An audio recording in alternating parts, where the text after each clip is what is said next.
So today I'm speaking about a topic which we do not hear a lot about. People think that all their toxicity comes either from the pollution in the air. Yes, it does, very much so. In the water. Oh, yes, it does. And in our food. Oh, yes, it sure does. But what about our clothes, makeup, shampoos? Today I'm focusing on cotton.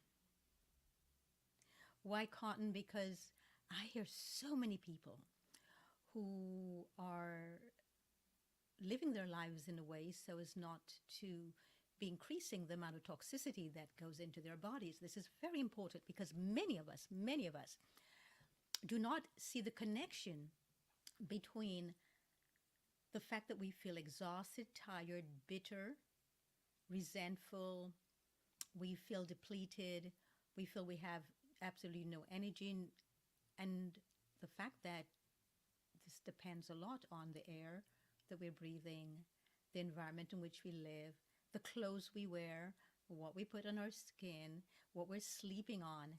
And that's why I'm talking about cotton, because a lot of people who are aware of many of these things still sleep on cotton sheets. I'm not talking about organic cotton, I'm talking regular cotton. They still wear clothes of cotton, thinking that they are making a non toxic choice for themselves.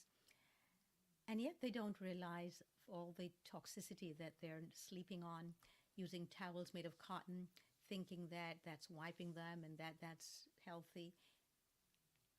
No, if it's not organic cotton, it's probably genetically modified cotton. So, this book by Anna Maria and Brian Clement is a book which I talk about a lot, those of you who know me well and who've worked with me. But a lot of people do not know about it. It's called Killer Clothes, and I highly, very, very highly recommend this book to you. It will open you up. Maybe you don't understand the way I'm eating, and I still don't. I know I'm now eating one of the cleanest diets I've ever had, and I still do not feel up to par. What's going on? It might be your clothing. Think about it. It might actually be your clothing. So I recommend this book very much so. And I am going to also suggest that you do some actual research yourself, not just by reading the book, but by looking at genetically modified sources of clothing and also bed sheets, pillowcases, pillows, towels, all of the stuff that we take for granted that just because it says cotton, it's healthy, but they're not. Why am I even speaking about this today? Because as much as dangerous as it is, what we put in our bodies, it can be worse for our skin to absorb these very dangerous artificial and synthetic chemicals than for our digestive system to do so, because at least our digestive system has the kidneys, the lymph, the liver, and the skin to help get rid of this. But if you're putting them on your skin, then the skin has no way of getting them out. And you're doing double duty, double poisoning for your skin. Which is why I'm going to be recommending that you start really looking at all the ways in which we poison ourselves on a daily basis and don't understand why, or we're still lethargic, we've got depressing thoughts, we cannot get clarity and clarification into our lives, and we feel all the time just distraught, and just completely devastated and lacking in energy and wondering, what else am I supposed to do? Well, that's what I'm here to tell you, that you need to start looking at all the ways in which we genetically modify cotton, the clothes that we wear, and how toxic they are. And do you know that there are 2,000 different types of artificial chemicals that are used to create different fabrics? Yes, up to 2,000. Why am I, and how are they processed? Look at the banner here that I'm putting below. It tells you that commercial products made of materials such as wool, paper, cotton, silk, and plastics may actually produce hydrogen cyanide when they burn. And then there's a method called flashover.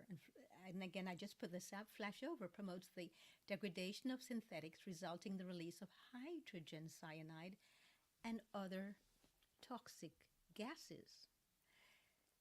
Very important to know. Then what about water? How much water is used to make cotton? Water use for cotton garment is outrageously high, in my opinion, because water requirements for cotton garment compared to synthetics are 99.9% more. See why I'm talking about this today? So cotton alone itself accounts for fully half of the fiber worn in the world, which is why I'm doing this today. So this toxic exposure is very common, and people do not understand why they feel the way they do, why they're not sleeping well, even though they're very sleepy at nights and they're exhausted and tired. They're going to bed on cotton sheets and towels and pillowcases, wearing cotton nightgowns and pajamas and whatever other sleepwear they wear to bed. So I invite you all to read the book Killer Clothes by Dr. Brian Clement and Anna Maria Clement, and think more about what it is that you're putting on your body, you're sleeping on, you're using to actually dry yourself off when you come out of the shower. So I'm going to be talking a lot about poison, all the many ways in which we poison ourselves this week. Why? Because we are a biology. If I leave the earth and I get one thing known on this earth while I was here, I trust it will be to remind people and to encourage people to live from their biology, to live from their bodies, and stop the vain pursuit of trying to be spiritual, because we cannot be any more spiritual than we are right now, because we are spiritual beings. Every one of us, no matter who you are, no matter what you're doing, we're spiritual beings that came to this very physical, dense plane to live a physical life. We are our biology. It's through our biology that we make the changes that we need to make. It's in our biology that we confront every issue we came here to heal. And it's in our biology that all healing takes place. So please join me here every weekday at the same time, same place. Do click the subscription button and the notification button if you want to tune in when I'm live. If not, just as a reminder to tune in, and also please let me know your own experiences below. Thank you.